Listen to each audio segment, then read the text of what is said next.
Bienvenidos al nuevo curso de hipnosis ericksoniana que voy a empezar a hacer a partir de hoy. Yafitos y yafitas, amantes de la comunicación, amantes de la PNL, amantes del coaching, de la hipnosis ericksoniana y todo lo que tenga que ver con la habilidad del lenguaje. Les habla Axel Percelo y en el día de hoy les quiero comentar que arreglé mi decoración y puse una planta nueva, la blanca que está ahí. Me imagino que todos se dieron cuenta. No es el primer capítulo, porque el primer capítulo es el de patrones hipnóticos. Si no lo leíste, no lo leíste. No vamos a hablar de hipnosis ericksoniana.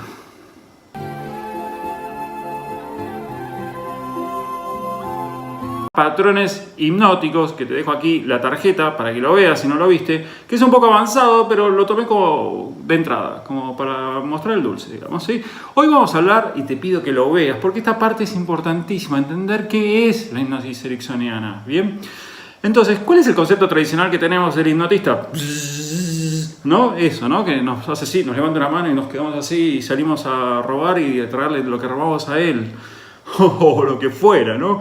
Hay como una cosa así mitológica, es muy interesante hablar de la historia de la hipnosis. Yo sé que están viendo un video, tal vez no son de los que leen, pero en el blog de Jaffe está la historia de la hipnosis y ahí está explicado todo, por qué se llegó, cómo comenzó Mesmer, bueno, un montón de cosas súper interesantes, pero bueno, seguramente a ustedes no les va a interesar mucho eso, así que yo les quiero decir que la hipnosis tomó, a raíz de los shows, tomó una mala fama, ¿sí? Y a partir de ahí mucha gente dejó de hacer hipnosis o de dedicarse, y las ciencias, como la psicología, dejó de tomarla también como una herramienta que puede complementar las terapias tradicionales. Y quedó bastante en desuso, hasta que en los años, década del 70, década del 60, Milton Erickson, un psiquiatra, psicólogo muy conocido de aquella época, lo toma y empieza a aplicarla.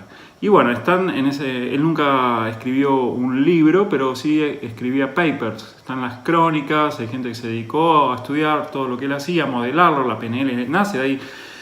Y bueno, no voy a seguir porque van a adelantar el video y no quiero. Bien, entonces lo que les quiero decir es cómo funciona la hipnosis ericksoniana. La relación entre el paciente, porque acá estamos hablando de hipnosis ericksoniana con sus fines terapéuticos en los que nació. Después se la puede utilizar para otras cosas, pero yo voy a usar la palabra paciente y aclaro que es por esto. Y se centra en la relación que se establece entre el hipnotista, que sería el terapeuta, y el paciente, ¿sí? Está focalizada en eso, y no tanto en los métodos, ¿sí? No tanto en eso, sino más centrada en el vínculo que se establece, lo cual tiene bastante que ver con lo que ocurre en cualquier terapia, donde la transferencia y la contratransferencia suelen ser las cosas más importantes, que la transferencia es qué me genera a mí el terapeuta, la contratransferencia qué le genero yo al terapeuta. Eso normalmente es lo más importante, o una de las cosas más importantes en las terapias tradicionales. Y así también es la hipnosis ericksoniana, se centra en el vínculo entre el terapeuta y su paciente. De ahí nacen muchas cosas de PNL, el concepto de rapport, se han tomado muchísimas cosas que no tienen ni ustedes ni idea, por eso digo que leer la historia es algo bastante fabuloso. Pero bueno, no queremos leer la historia, no vamos a hablar de historia de la hipnosis. Acá hay una tarjeta con la historia de la hipnosis, nada, mentira. La hipnosis no tiene métodos. ¿Sí? Nosotros nos adaptamos a lo que le está ocurriendo al paciente. Por eso, la hipnosis, si bien yo estoy subiendo algunos audios, aquí está la tarjeta, sobre cómo dormir y descansar con hipnosis ericksoniana y reprogramar tu inconsciente, en realidad la hipnosis ericksoniana está hecha yo tengo que ir tomando feedback de lo que le va pasando a la persona hipnotizada, que en los términos, en el contexto de la terapia sería el paciente, ¿sí? Entonces, tengo que tomar feedback de lo que va ocurriendo constantemente. Desde que la persona se sienta, puede entrar en estados de trance. ¿Bien? Ahora vamos a hacer unas pruebas, ¿sí? Pero sobre el final del video les voy a hacer unas pruebas con ustedes, porque normalmente yo doy clases y el feedback lo tengo de mis alumnos. Pero acá el feedback es de mí mismo, viéndome en la cámara. Por ende, van a tener que comentar después. Oh, Axel, cuando dijiste tal cosa, entré en trance profundo y ya no puedo ni siquiera ni escribir. Algo van a tener que poner porque es el único feedback que tengo para ver si sigo con estos cursos, si a la gente está aprendiendo. Y como todo aprendizaje lleva procesos, lleva etapas. Yo sé que todos queremos aprender hoy en 2 segundos, queremos ver un video y manejar, pero estamos hablando de algo que lleva su tiempo, lleva sus prácticas y yo voy a tratar de hacerlo rápido, lo prometo. yo me fijo en las estadísticas del curso de coaching gratis, acá está la tarjeta, el curso de coaching gratis, que cómo saltea a veces la gente. Estoy explicando un tema y noto que van puntualmente a saber cómo usarlo, cuál es la pregunta que hay que hacer. Y hay todo un porqué atrás para poder hacerlo bien. La hipnosis ericksoniana lo que usa es el lenguaje, ¿sí? Usa el lenguaje corporal y también usa el lenguaje verbal. Mayormente todos quieren aprender el lenguaje verbal, pero el corporal también es importante. O sea, por ejemplo, mantener lo que se llama rapport. Acá está la tarjeta de que es rapport.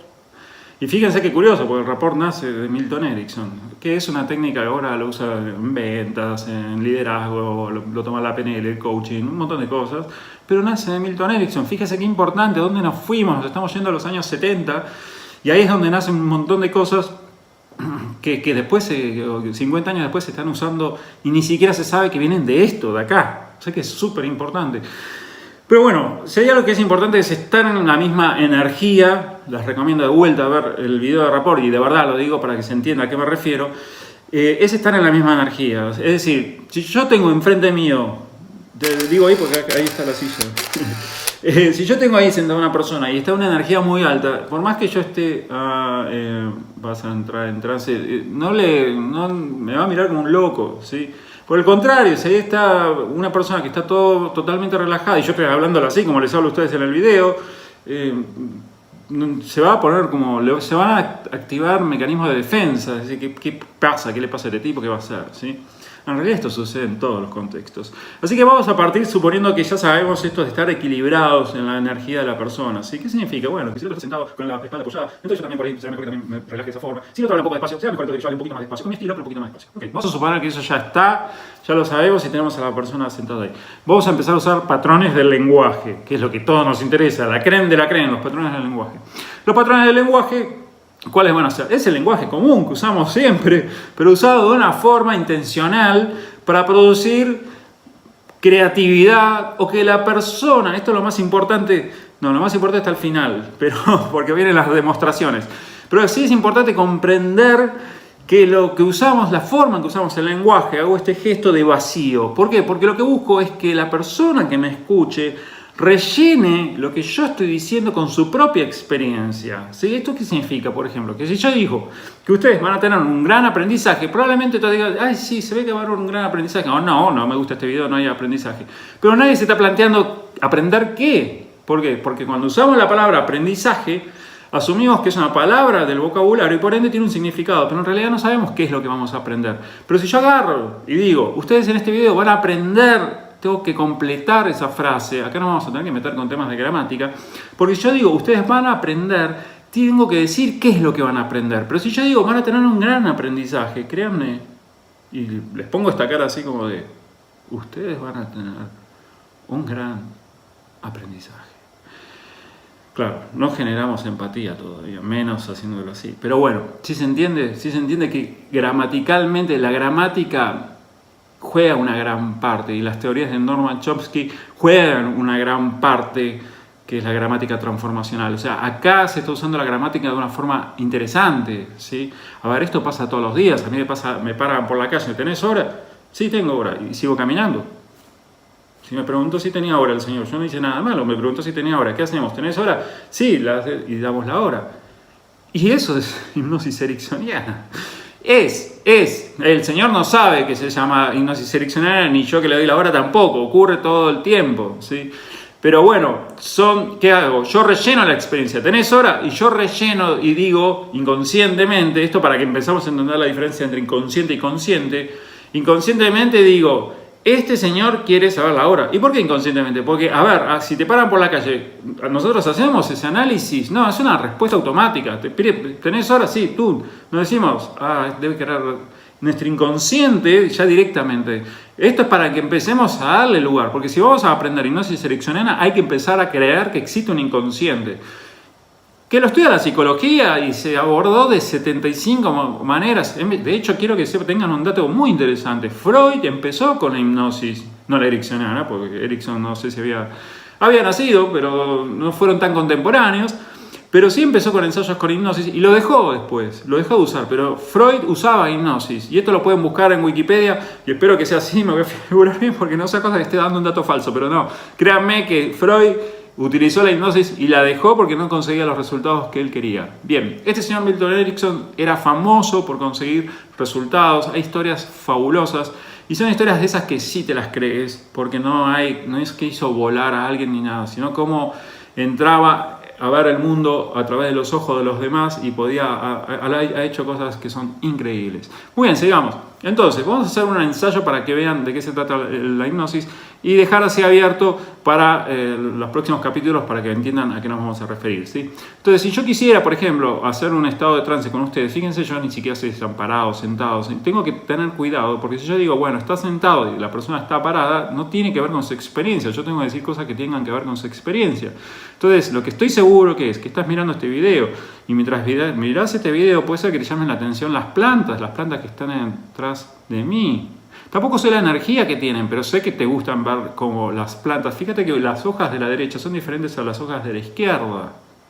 Y mientras que mirás eso, también vas viendo cómo yo voy pausando mi voz y haciendo un juego con los dedos. ¿Y por qué estoy pausando mi voz? Porque quiero que empecemos a adentrar en los conceptos hipnóticos que tienen que ver con ir siempre hacia cosas por ahí del pasado. Hubo cosas en el pasado que tal vez no fueron como nosotros queríamos que fuéramos. A todos nos ha pasado. ¿Quién no tuvo un evento en el pasado? Si yo te pido ahora que vos recuerdes un evento del pasado, vas a darte cuenta que fue un momento bastante difícil que pudiste haber pasado. Y sin embargo, hoy estamos todos acá, tranquilos, presentes. Y cuando vivimos esa experiencia del pasado, en ese momento tal vez sentimos que no teníamos recursos y que todo era un drama, todo era un problema, los sentimientos eran desagradables. Y hoy desde el presente, sí te puedes dar cuenta, porque tenés más recursos, porque tenemos recursos, que podrías haber actuado de otra forma o que hiciste lo que podías hacer. Lo interesante es que te invade una emoción y le puedes poner el nombre que quieras a esa emoción. Pero es lindo aprender del pasado, de esas experiencias, y saber que las supimos llevar hacia adelante.